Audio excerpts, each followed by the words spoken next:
올해 우리 교회 표어는 구원받는 사람을 날마다 더하는 교회입니다.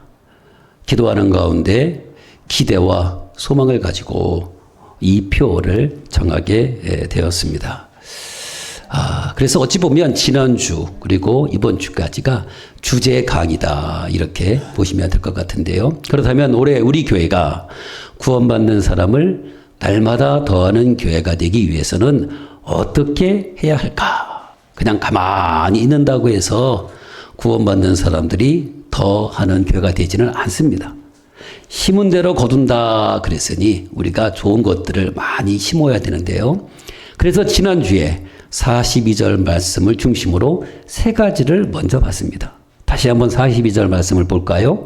그들이 사도의 가르침을 받아 서로 교제하고 떡을 떼며 오로지 기도하기를 힘쓰니라. 아멘. 초대교회 성도들은 사도들로부터 가르침을 받았으며 또 성도 간에 서로 교제하고 떡을 떼었으며 기도하는데 힘을 썼습니다. 우리 교회도 마찬가지입니다. 우리 교회가 날마다 구원받는 사람들을 더하는 교회가 되려면 말씀을 배우는데 더 열심을 내야 되고요. 서로 사랑으로 교제해야 하며 무엇보다도 기도하는데 더욱 힘을 써야 할 줄로 믿습니다. 한번 따라합시다. 말씀을 열심히 배우자. 사랑으로 서로 교제하자. 기도하는 데 힘을 내자. 할렐루야. 이런 역사가 있을 줄로 믿습니다. 오늘은 이어서 우리 교회가 날마다 구원받는 사람을 더하기 위해서 어떤 교회가 되어야 되는지에 대해서 오늘 말씀을 좀 더 보도록 하겠습니다. 오늘 말씀 보면요. 어떤 교회가 되어야 되냐면요. 바로 기사와 표적이 많이 나타나는 교회가 되어야 합니다. 43절 말씀인데요. 한번 다시 보시겠습니다. 사람마다 두려워하는데 사도들로 말미암아 기사와 표적이 많이 나타나니. 아멘. 초대교회는요. 기사와 표적이 많이 나타나는 교회였습니다. 여러분, 기사와 표적이 뭡니까? 기사와 표적이 뭡니까? 인간의 능력으로는 설명하기 어려운 초자연적인 현상을 의미하는 것이 기사와 표적입니다. 보통 우리는 그걸 기적이다 말하기도 합니다. 결국 여러분, 기사와 표적은 성령의 역사다 이렇게 말할 수가 있는 것이고요. 바로 성령으로 충만한 교회에 하나님께서 부어주는 선물이 바로 기사와 표적이다 이렇게 말할 수가 있는 것입니다. 그렇다면 여러분, 기사와 표적이 많이 나타나려면 어떻게 해야 될까요? 물론 성령 충만한 교회가 되어야 합니다. 그런데 이 성령 충만이라고 하는 것은 그냥 되는 게 아니에요. 바로 기도와 말씀으로 충만할 때 그런 교회가 성령 충만한 교회가 되는 것이고요. 그 성령 충만함을 통해서 교회 속에서 기사와 표적과 같은 놀라운 하나님의 역사가 많이 나타날 수 있게 되는 것입니다. 그렇게 볼 때 여러분, 초대교회는 어떤 교회였을까요? 말씀과 기도로 충만한 성령 충만한 교회였다라고 하는 것을 우리가 알 수 있는 것입니다. 저도 우리 교회에도 성령으로 충만하여 이런 기사와 표적이 많이 나타나야 한다고 믿습니다. 어떤 분들은 그렇게 말합니다.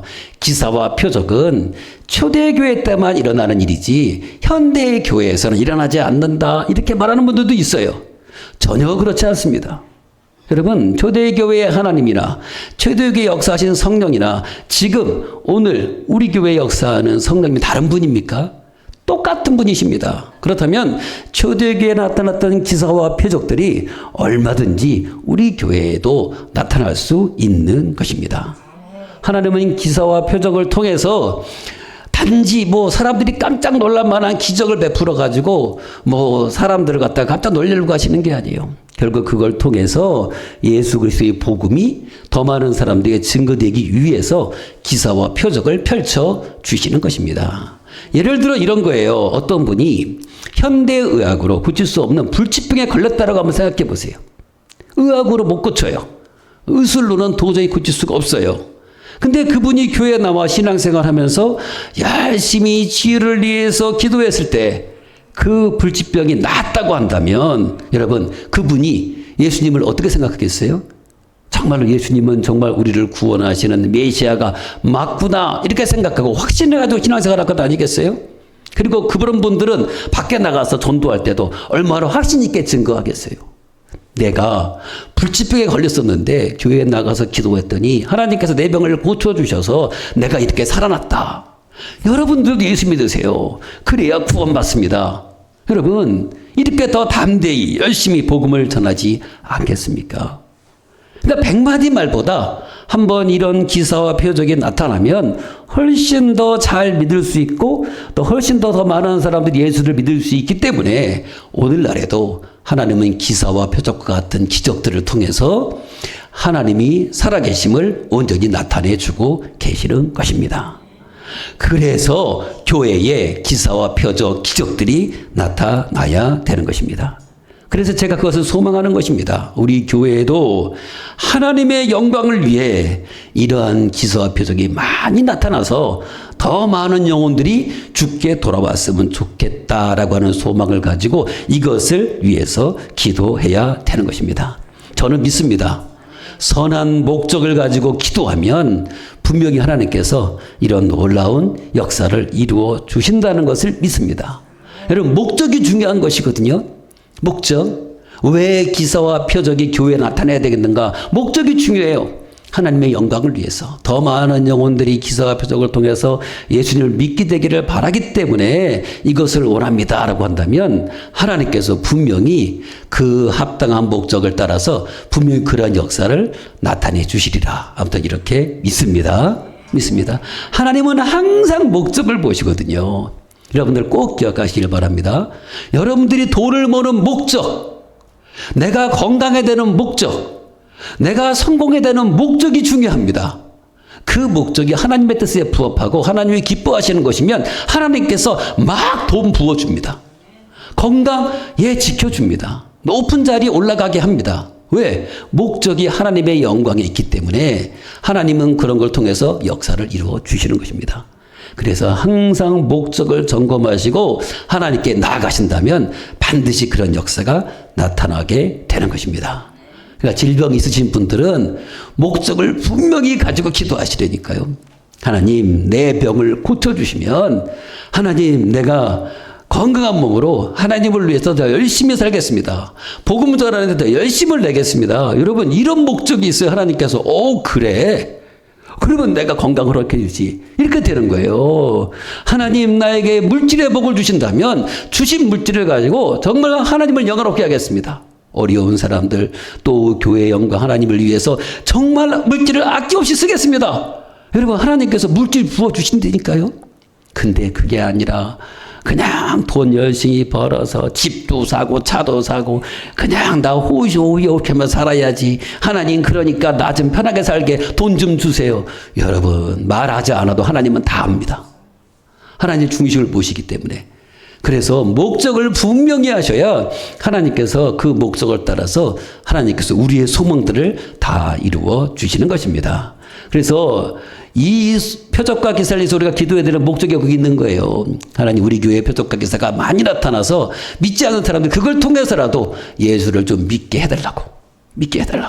그렇죠? 그렇게 기도할 때 우리 교회가 반드시 그러한 교회가 될 줄로 아무튼 믿습니다. 이러한 역사가 많이 나타나는 교회가 될 수 있도록 함께 기도할 수 있기를 바랍니다. 또 우리 교회가 어떤 교회가 되어야 될까요? 서로 돕고 나누어 주는 교회가 되어야 합니다. 여러분 44절 45절 말씀을 보세요. 믿는 사람이 다 함께 있어 모든 물건을 서로 통용하고 또 재산과 소유를 팔아 각 사람의 필요를 따라 나눠주고. 아멘. 당시 초대교회의 모습이 이랬다라고 하는 겁니다. 모인 사람들 가운데 생활이 조금 여유 있는 사람들이 있잖아요. 그런 사람들이 자기 것을 가지고 나와서 어려운 성도들과 함께 나누었다라고 하는 것입니다. 이게 초대교회의 모습이었습니다. 여러분, 참으로 아름다운 모습 아닙니까? 아니, 어떻게 누가 강제한 것도 아니에요. 재산 다 가지고 와. 이렇게 강제한 것도 아니에요. 자발적으로 자기 재산과 소유를 팔아서 각 사람의 비율을 따라 나눠줬다니. 아니, 어떻게 이렇게 할 수가 있었을까? 저는요, 그 이유가 예수님의 가르침에 있다라고 봅니다. 예수님의 가르침 속에 이런 교훈이 있거든요. 실제로 예수님은요, 누가복음 6장 38절에서 이렇게 말씀하셨습니다. 여러분 보세요. 주라. 그리하면 너희에게 줄 것이니 곧 후이되어 누르고 흔들어 넘치도록 하여 너희에게 안겨주리라. 너희가 헤아리는 그 헤아림으로 너희도 헤아림을 도로받을 것이니라. 아멘. 이 말씀의 요지가 뭡니까? 주는 것이 복이 있다, 그 뜻이에요. 주는 것이 복이 있다. 여러분, 그렇다면 주는 것이 복이 되는 이유가 뭘까요? 인간적으로 생각해 보면 분명 주면 손해잖아요. 내 소유를, 내가 가지고 있는 것을 다른 사람한테 주는데 이거 손해 아닙니까? 근데 성경은, 예수님은 뭐라고 말씀하세요? 주는 게 복이 있다 말씀하고 있어요. 이유가 뭘까요? 예수님께서 이렇게 말씀하시는 이유가 뭘까요? 여러분, 그걸 아셔야 돼요. 우리가 주잖아요? 그러면 하나님께서 더 큰 복으로 채워주실 것이기 때문에 손해가 아니라는 거예요. 할렐루야. 인간적으로 보면 내가 가지고 있는 돈을 어려운 이웃에게 주잖아요. 이거 손해죠. 분명히 마이너스잖아요. 근데 하나님은 살아계시거든요. 그래서 내가 다른 사람들을 위해서 베풀면 하나님이 그 부족한 부분들을 다 채워줍니다. 근데 그냥 채워주지 않고요. 뭐라고 그랬어요? 후이되어 누르고 흔들어 넘치도록. 후이되어 누르고 넘치도록. 내가 일을 드렸는데 하나님은 두세 배를 더 주신다는 거예요. 그러니 여러분, 손해입니까? 이익입니까? 이익입니다. 이익입니다. 그래서 예수님께서 주라, 주라, 베풀라, 베풀라 이 말씀을 하시는 거예요. 하나님이 살아계시지 않다면 분명히 손해지만 하나님은 살아계시거든요. 그러니까 우리가 하는 행위를 다 알고 계시거든요. 그래서 그렇게 자기 것을 베풀 줄 아는 사람한테는 하나님께서 반드시 채워줍니다. 채워줍니다. 여러분, 잘 생각해 보세요. 열심히 베푸는 사람, 열심히 주는 사람 망하는 거 보셨어요? 인색하고 베풀기 싫어하는 사람들은 망하는 거 많이 봤어요. 근데 진짜 통 크게 잘 베푸는 사람들은 망하지 않습니다. 망하지 않습니다. 더 잘 됩니다. 더 잘 됩니다. 신기하지 않아요, 여러분? 하나님이 살아계셔서 그렇다니까요. 하나님은 다 기억하고 계시는 거예요. 그래서 복 줄 만한 자에게 복을 주시는 거예요. 그래서 예수님은요, 실제로 주는 삶을 실제로 실천해 보이셨던 거죠. 여러분, 예수님께서 어느 정도까지 우리에게 주셨는지 아십니까? 아십니까? 우리는 그저 준다는 것이 뭐 시간을 주고 돈을 주고 뭐 이러지만 주님은요, 자기의 목숨을 내어주셨어요. 마가복음 10장 45절 말씀. 인자가 온 것은 섬김을 받으려 함이 아니라 도리어 섬기려 하고 자기 목숨을 많은 사람의 대속물로 주려 함이니라. 여러분, 예수님은요, 어느 정도까지 우리에게 주셨냐면 자기의 목숨까지도 내어주셨어요. 여러분, 세상에 우리 예수님이 줄 수 있는 모든 걸 다 주신 것입니다. 여러분, 이렇다고 한다면 우리들 예수님을 따르는 사람들이라고 하는데 예수님을 본받아 어떻게 됩니까? 우리의 목숨을 주지 못할 망정 내가 가지고 있는 것을 나누는 삶을 살아야 되는 것은 너무나도 당연한 것입니다. 기억하시기를 바랍니다. 서로 돕고 나눠주는 것이 이 땅에서 복을 받는 비결입니다. 비결입니다. 여러분, 솔직히 나눠줄 수 있다는 것이 이게 얼마나 큰 복입니까? 어차피 우리들 빈손으로 이 세상에 왔잖아요. 그렇잖아요. 그런데 하나님의 은혜로 이렇게 내 것이라고 할 수 있는 것들을 소유하게 되었으니 이게 얼마나 감사한 일입니까? 그러니 내가 가진 것을 하나님이 주셨다 여겨서 나누고 베푸는 삶을 산다면 정말 하나님이 기뻐하시고 더 큰 복으로 채워주시지 않겠습니까? 않겠습니까? 그렇습니다. 여러분, 우리도 이렇게 나누고 베푸는 삶을 살아야 될 줄로 믿습니다.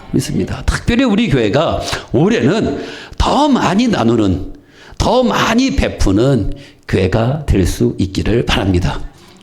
그러려고 해요.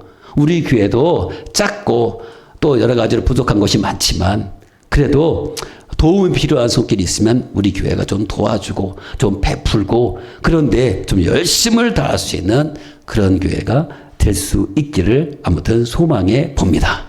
우리 모든 성도님들도 삶 가운데서 아무튼 이렇게 주는 삶을 많이 사셔서 주님 허락하시는 그런 충만한 복을 많이 받아 누리며 살아가는 모든 분들 다 되시기를 바랍니다.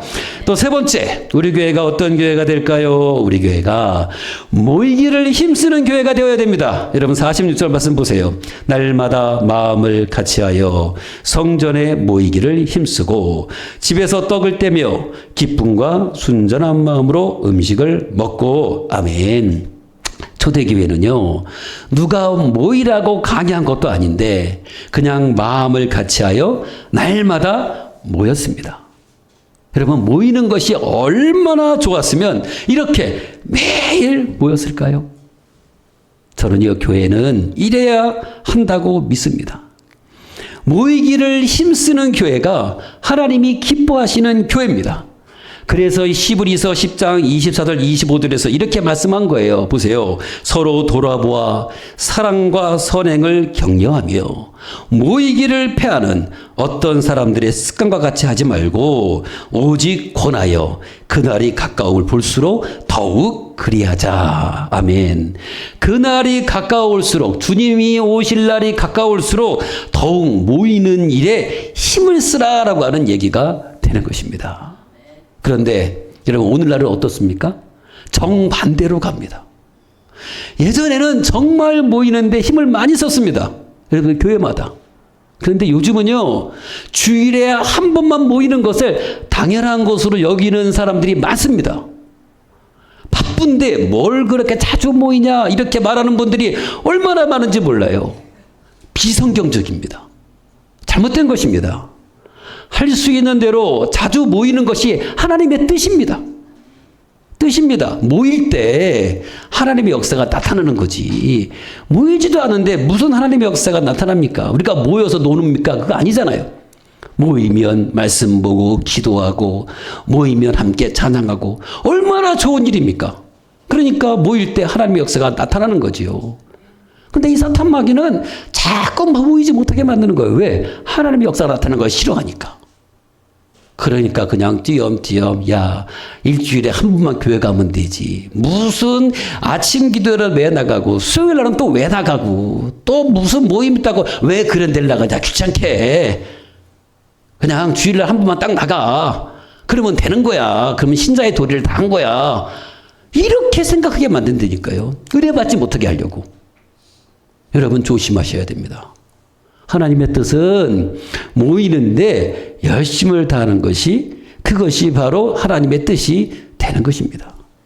저는요, 우리 김정희 권사님 그리고 우리 김성환 권사님한테 그런 소리를 들었어요. 매일매일이 주일이었으면 좋겠어요. 매일매일이 주일이었으면 좋겠어요. 이 말을 들었어요. 진짜 교회 오는 게 얼마나 좋으면 그냥 매일매일이 주일이었으면 좋겠다, 이런 말씀을 하시겠어요.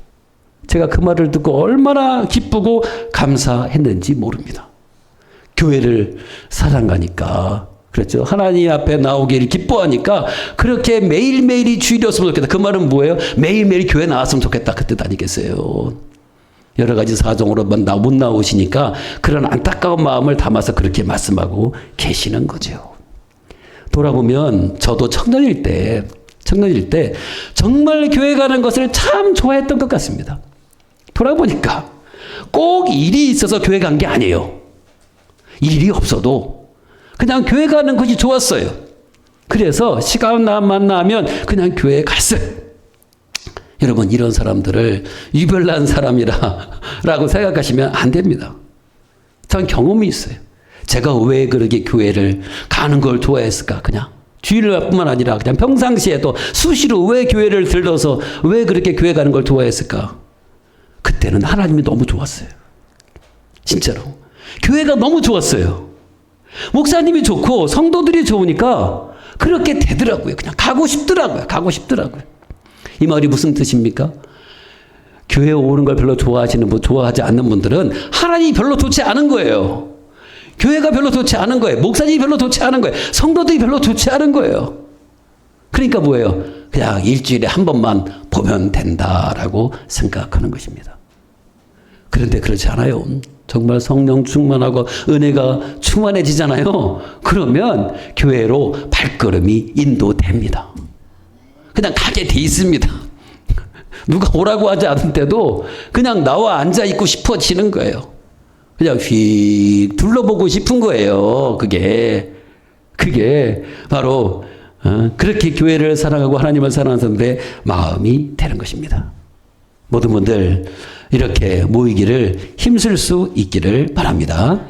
마음을 같이하여 날마다 모이는 교회가 될 때 우리 교회가 분명 아름답게 부흥하고 성장하게 될 줄로 믿습니다. 평상시도 좀 나오세요. 평상시도 좀 나오셔가지고 뭐 할 일이 있어서가 아니라 그냥 훅 둘러보시고 와서 기도도 하시고 커피도 한 잔 드시고 혹시 뭐 교회에 뭐 문제가 있는 건 없는가 이런 것도 좀 둘러보시고 좀 이러시려질 거예요. 그게. 그래서 평상시에도 좀 성도들이 자주 드나드는 그런 교회가 부흥하고 성장하는 교회입니다. 여러분 그렇지 않겠습니까? 그런 교회는 온화하고 따뜻하고 사랑이 넘치는 교회가 되는 것이죠. 그러니까 우리 모두가 다 이렇게 모이는 일에 더욱더 힘을 낼 수 있기를 바랍니다. 이제 끝으로 우리 교회가 어떤 교회가 되어야 될까요?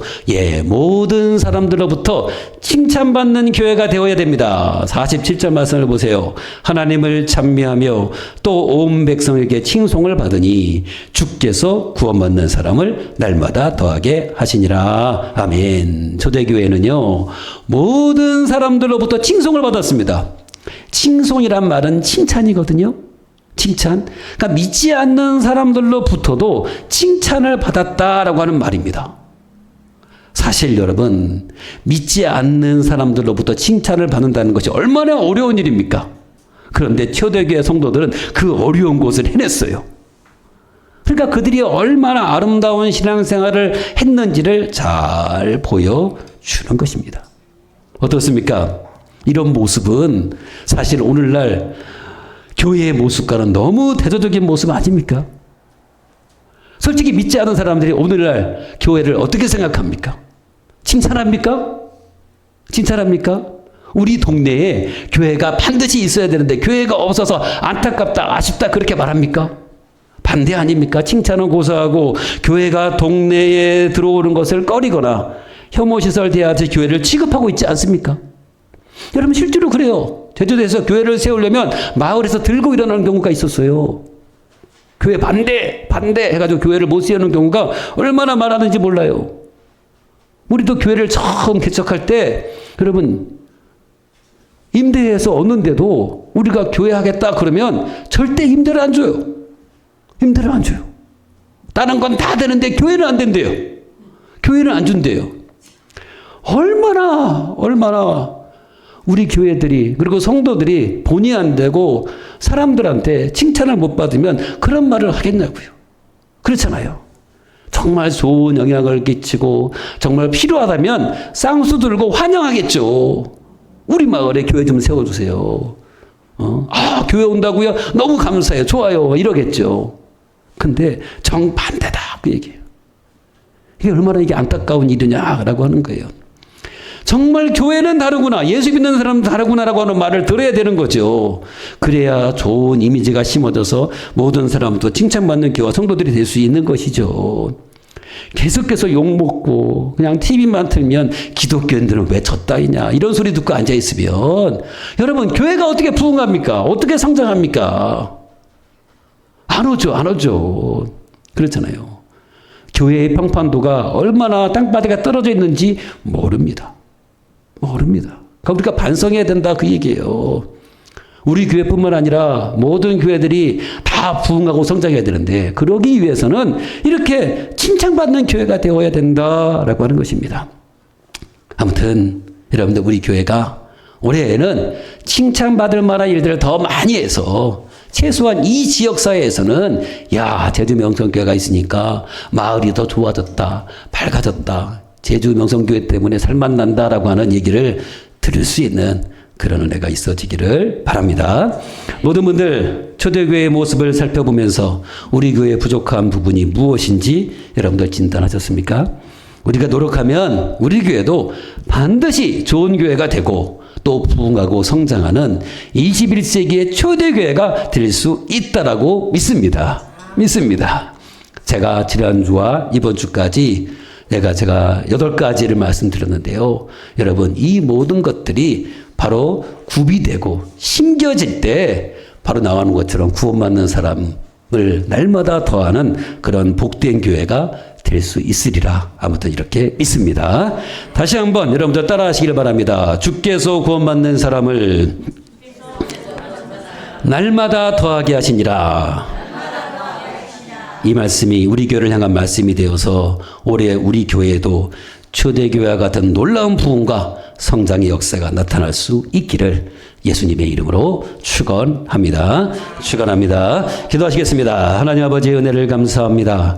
아버지 하나님, 우리 교회가 이런 교회 되기를 원합니다. 그저 존재하기 위한 교회가 아니라 하나님의 귀하고 선한 사역을 정말 감당하기 위해서 꼭 필요한 교회가 될 수 있도록 하나님, 우리 교회를 붙잡아 주시고 세워 주시옵소서. 함께 해 주심에 다시 한번 감사를 드리며 예수님의 이름으로 간절히 기도드리옵나이다. 아멘.